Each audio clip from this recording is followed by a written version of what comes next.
government's saying they shouldn't be in the healthcare business. They don't feel that they have a responsibility or an obligation to the American people, the people that have paid taxes all their lives. We're targeting the most vulnerable people in the United States today. But these are the people that have paid taxes. They've paid into Medicaid. They've paid into Medicare. They've paid into Social Security. They paid into the welfare system.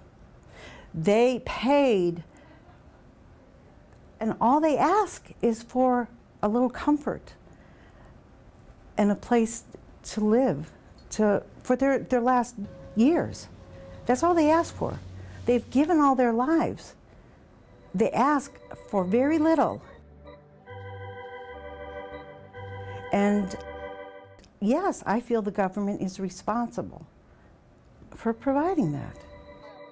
Some are very aware. They're no different than you and I, except that they're residents here. And obviously they're very scared. This is their home. For many, they don't have family. We are their family.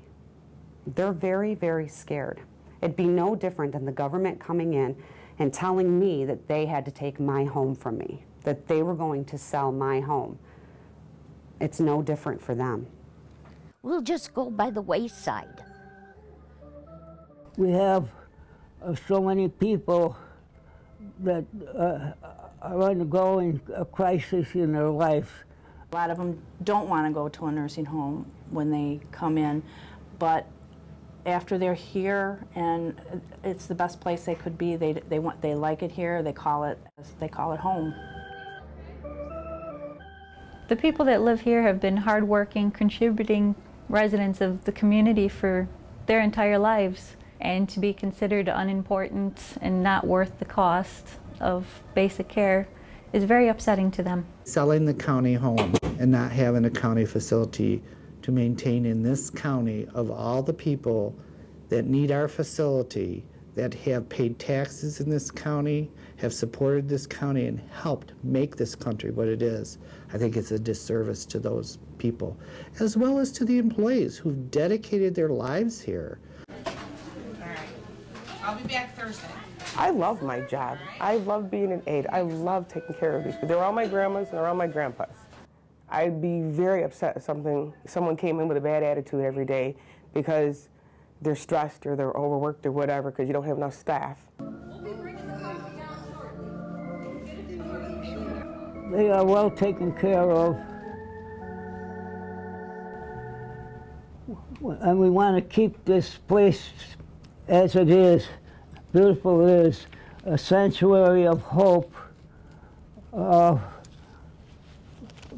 for those people who come here. The quality of care here is good, and it will just go down if it's a private home. It's so upsetting. Why change something that is so good for this community? We've had so many losses around here. This would be a big one. The county home is the only one that has to take people who can't afford to go elsewhere or pay elsewhere. The public homes end up with the Medicaid patients. You know, they have a large percentage of Medicaid patients, large percentage of the very, very poor. Being a county facility, we would accept anyone despite their financial background or the level of care that they need or the financial amount of care that they would need, because that's what we do. We help anyone and everyone, whether they can afford it or not. As a private facility, they do not have those mandates from the government, and they can make their own choices depending on, most often, the pay scale. We have some people that they don't have anyone or any place to go, so this becomes their home. A lot of them are scared, and I think rightfully so. They are concerned about where they would go if we end up going to a for-profit organization. We do offer a service for people who fall through the cracks. With private institutions, you just lose all control, you lose all say. So if a private institution's struggling and they don't want to take those patients that are financially unable to pay, they can decide this isn't working and they can shut them out and turn out the ones that are already there. But if the government's running it, they have a responsibility to take care of them and to increase capacity if necessary. It's a wonderful safety net for our county to have a facility like this. I am opposed to the potential sale of the Chautauqua County Home. I think the Chautauqua County Home is an asset upon which the residents of this county depend and have put their faith in for many years now, and I believe it's our responsibility as county legislators to work with the administration to ensure its financial solvency and the good care that it provides long into the future. I think it's a crazy idea. I think quality care is fundamental. I think our seniors shouldn't be neglected, and I think the quality of care for the dollars that we spend are well spent at the county home. So they want to put it into private hands, or at least there are certain parties who are attempting to do that.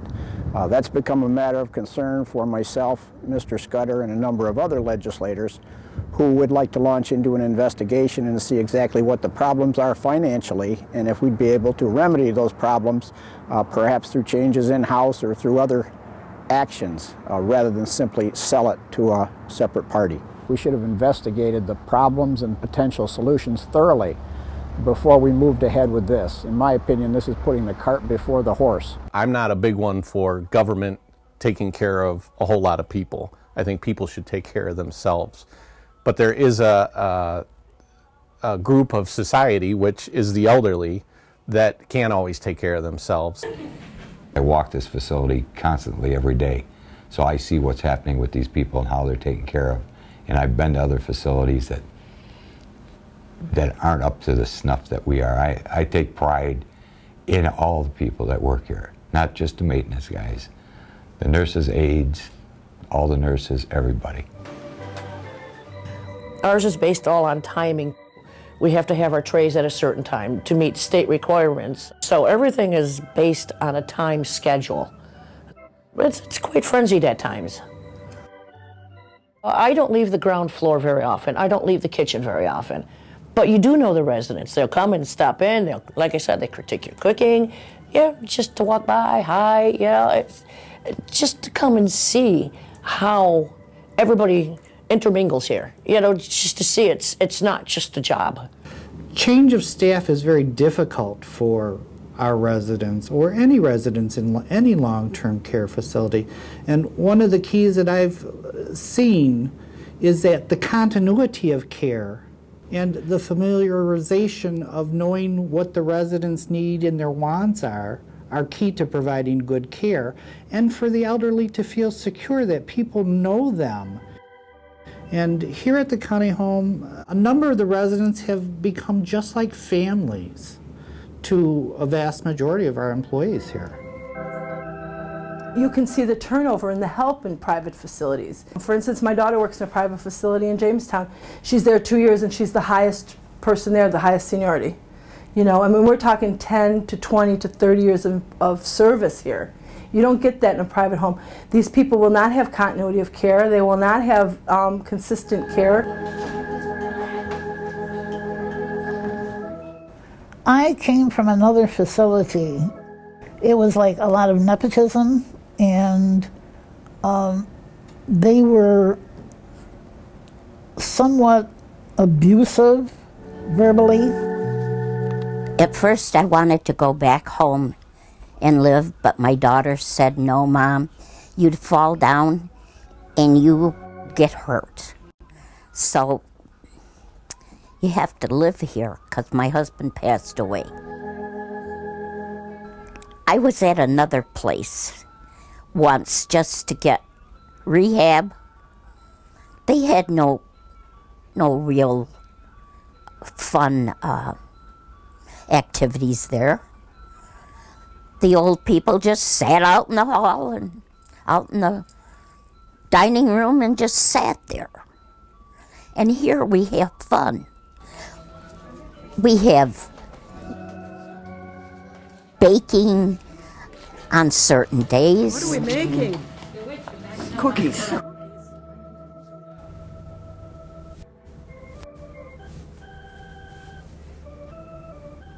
When I first came here, I was a little depressed because I had to give up my home. But other than that, when I met these friends and go to activities, I'm fine. You know, mostly this place is for older people. The population here is old. People are old. And when you get old, you don't like change. You get settled in a way, and you don't want to make any difference. You don't want to change it in any way. You're comfortable the way it is. And so you're afraid of change, really, I think. I don't want to change. There's always something going on here. I mean, people are happy. You know, it's hard to see anybody you know and love here, but this is the best that we could have ever hoped for. I mean, every day there's something going on. It's not like you just sit in your room and watch TV. You know, please don't sell. When I first came here, I couldn't stand or walk at all. So for about 1.5 years, I was in this chair, and they took me to therapy. I'm walking with the walker, and I'm standing, and I'm independent now. But overall, I'd say this really stacks up pretty well. They've worked for this. They deserve this. Why all of a sudden go to a private place where you'd have to pay up everything out front yourself, and you're not going to be able to? You're not going to get the care. I was very upset when I read in the paper or heard verbally that they're possibly going to sell it. I think it's the cleanest, the nicest, and I think the employees are just fantastic. I can't honestly believe how you can put a price on the quality of care. These people need that facility, and we keep talking about numbers and not lives.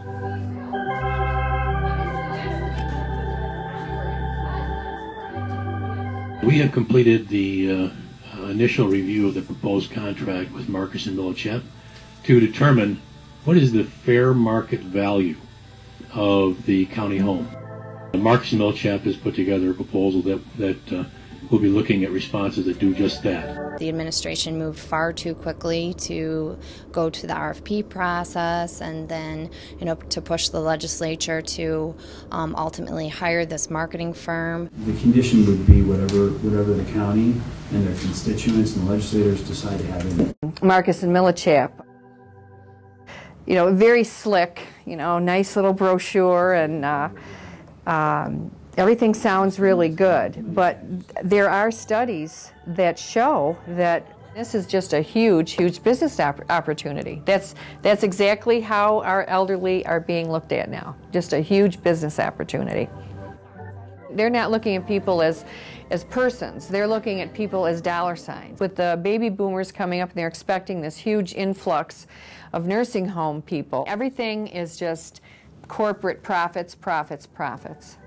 We were told by Marcus Millichap of the fact that we could put conditions in there for them to include as part of the contract. How can we be assured of them following through? If they fail to follow through, what happens? What power do we have to make sure that they do it?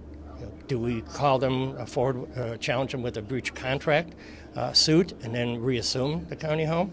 I doubt that'll happen. So is it just a lot of lip service that you can put all the conditions you want in there? Somebody told me a long time ago, if you can't enforce it, don't enact it. A part of the purpose of the gas well, the revenue they got from the gas well was going to be used to be put aside and then get the federal matching funds too. Since they did not put any money aside to achieve federal matching funds this year, I think the county executive and legislature, at least a majority of the legislature, have deliberately dug a hole here. They're trying to make it impossible for the home to go on. If I went out and invested in an economic savings or a energy savings for the county home, that I would immediately apply it. During the course, I would say in the last 10 years, we've tried to become very energy efficient. Matter of fact, we just put in a whole new boiler system, whole new heating system for here, based on gas, we were thinking about putting in the well. The county meters it, sells it to the county home. The county home then pays the county for that. That we turn our bill into the reimbursement for the state. We still get reimbursed for the same amount of gas we've used, but the county has made the revenue on it. We could have it hooked in for, the contract reads $108,000. We could have it turned in and hooked onto the building. I strongly oppose taking that $500,000 away.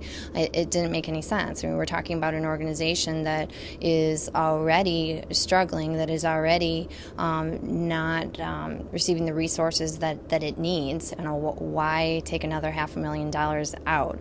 It didn't make any sense to me.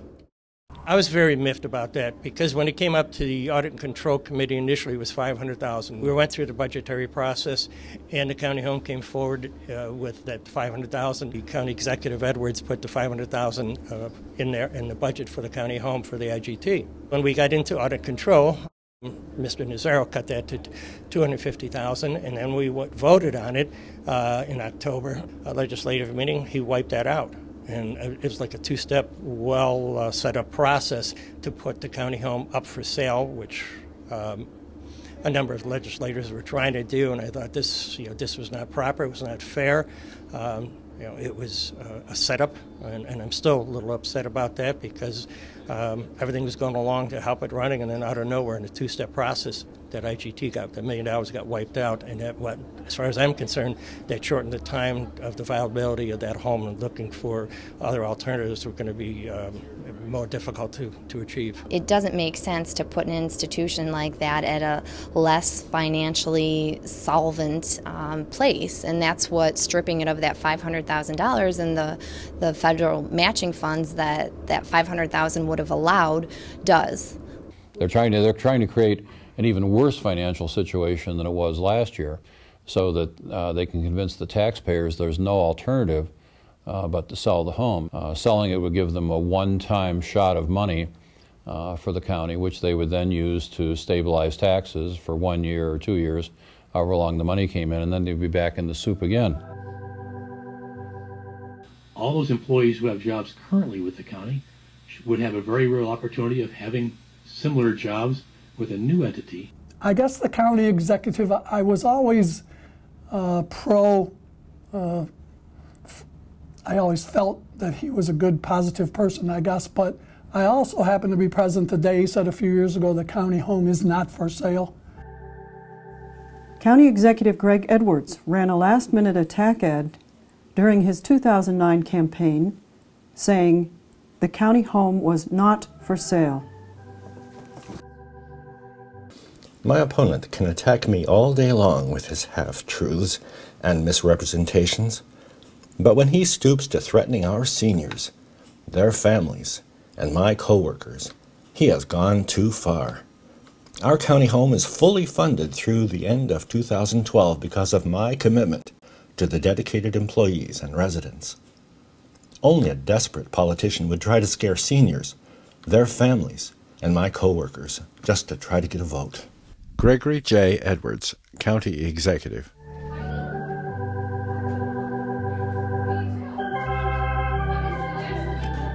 I guess the county executive, I was always pro, and then to change that attitude in midstream, I guess that's a person that I probably wouldn't be able to vote for the next time, no matter what he ran for. The decision to sell came very abruptly, and I think that it wasn't really thought out by other individuals other than a few at the top. I think there's a black side of this. I think there's people certain people that are going to make quite a bit of money if that thing is sold.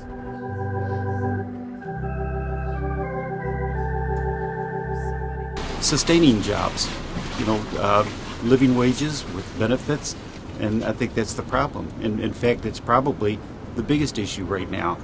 It's a time where people are trying to cut back on sustaining jobs. Not only are these people that actually work at the home providing quality living to the residents, but they're providing growth of business by purchasing and getting gas on the way to work, and they're help contributing to the economic success of Chautauqua County. And when you take them out of the loop, they become users of the system instead of providers of the system. The powers that be haven't really discussed a lot about selling this place with the personnel here. Every day, they are reminded that their jobs and their family's future are in jeopardy. But still, every day, they enter that building, put a smile on their face, and they greet and care for the residents that they have come to know.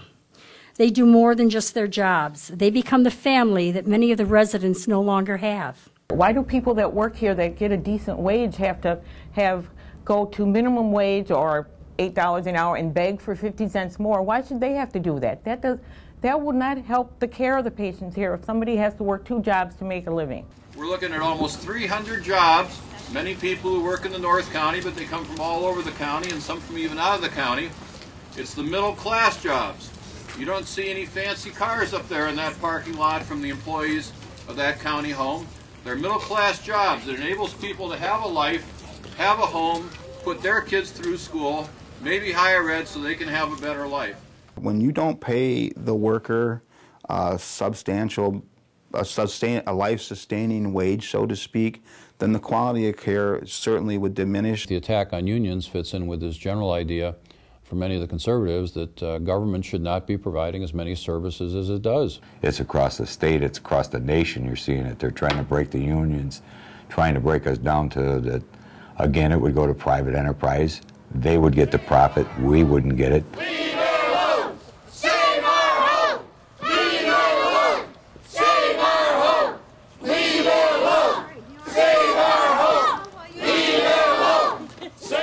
I love this facility. This facility here we hear the same things from everybody. It's clean, the staff is friendly, we have a high level of satisfaction, and I believe the staff really, really genuinely cares for the residents.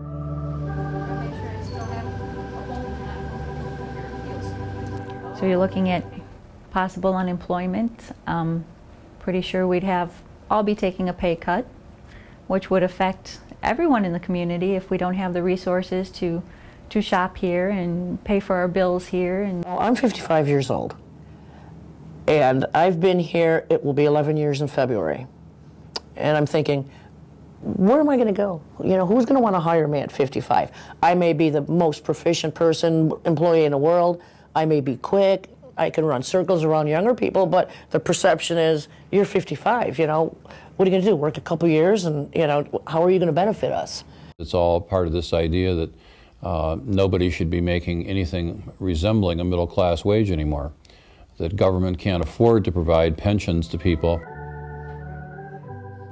I always hear people complain about how our government wastes money somewhere else, how we're always helping those somewhere else and we don't take care of our own. Well, here's our chance to step up and start taking care of our own. The last economic decision was to cut Medicare, Medicaid money to take care of its deficit. By cutting that, it's taken away from every elderly person that has saved all their life and has now referred to Social Security or Medicare to live on. It's all been taken away from them. That if we do make the county home a private facility, it's going to be $6,000 a month for care of your mother. And if you don't have it, she's going to be staying in your back room while you're going to work, because she's going to be bumping around with the sandwich you left her and the pills you left her, and you're going to hope when you call up at noon she isn't in the bathroom, because then you're going to wonder if she fell. Because that's how much care we're going to be putting for our elderly people if we lose this nursing home. They won't be able to get into another home. With Medicare and Medicaid, private care is not going to accept them. If there's nothing here in Chautauqua County, private care is not going to take care of them. When did we become the type of people who don't want that in our lives anymore? That upsets me highly. Them putting it on, trying to sell it. This is our county home. It's not some other brand name like. And it really, really upsets me. And I said, all the Republicans that want this place sold. I don't want to be a Republican anymore. These people paved the way for everybody else. They paved the way for everybody else. And now the government is looking to sell them out. We're the last defender of the middle class. If our wages and our system collapses, they'll be free to do basically, corporate will be free to do basically what they intend to do in the first place, which is drive the market down to slave labor. How do you support your family at $8 an hour and pay rent, make sure they get the care that your family gets? There's no way. It's not possible. On the Medicare and insurance that they're paying back, the monies are not coming back to the facilities or to even these people living out on their own in the community. Corporate America is political America. They control politics in our country, and they control the money and the monetary system in our country, and they have the ability to drive our wages where they want them. They have a long-term plan. They may not get it in 5 years, but they're willing to wait 10 or 15 to get to their ultimate goal of $5 an hour employees at will. It's been here since 1832. This is our heritage. This is our history. We are a county that is proud that we take care of our most vulnerable citizens. The people that go to the county home are those that are in need of medical need or they're elderly. We need to give them our support. We cannot turn our backs on them. I'll give you an example. My next door neighbor recently suffered a stroke and was put into the county home. Thank God that there was a county home. Her husband is almost 80. If he had to travel to Olean, he would not have been able to do it. He couldn't have made those daily visits. While she was in the home, I and my husband went down several times. I can't tell you, if you have not been to that county home, you need to go see it. It is a state-of-the-art facility. They have the most professional, quality staff people that I have ever seen in any nursing home. This is something that we should take pride in. We need to find a way to save it. And the way that I'm kind of looking at it is if someone's saying to sell it, how could a for-profit run it more efficiently than a non-for-profit?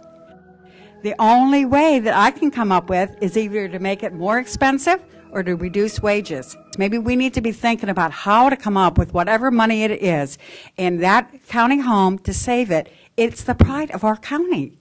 The chunk of land that it's on is 30 acres. If they sell the home, the next private owner of the home will quickly be putting up assisted living facilities out there on the same plot. The plot is large enough that you could build assisted living on there if the county was allowed to do it. Now, we're having a hard time getting the county just to keep the home open, let alone expand their services. But expanding services would provide them with more revenue if they were allowed.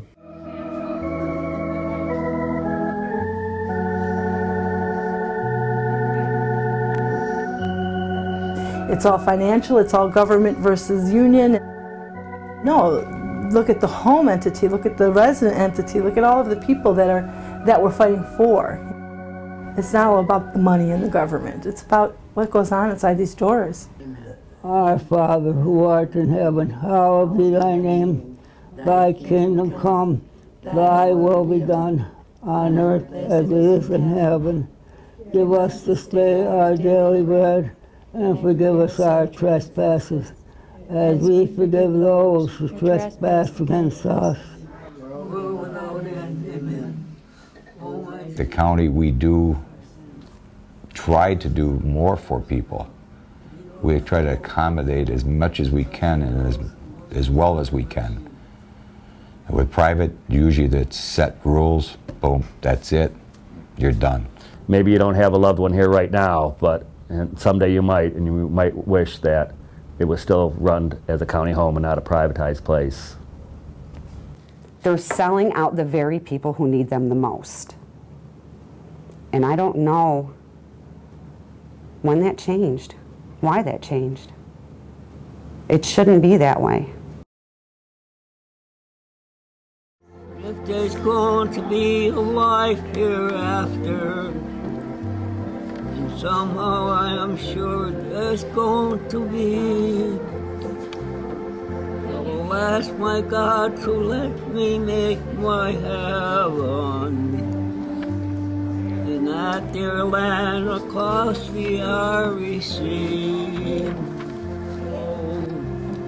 For the strangers came and tried to teach us their way. They scorned us just for being what we are. But they might as well go chasing after moonbeams, or light a penny candle from a star. And if there's going to be a life hereafter, then somehow I am sure there's going to be. I will ask my God to let me make my heaven at their land across the Irish Sea.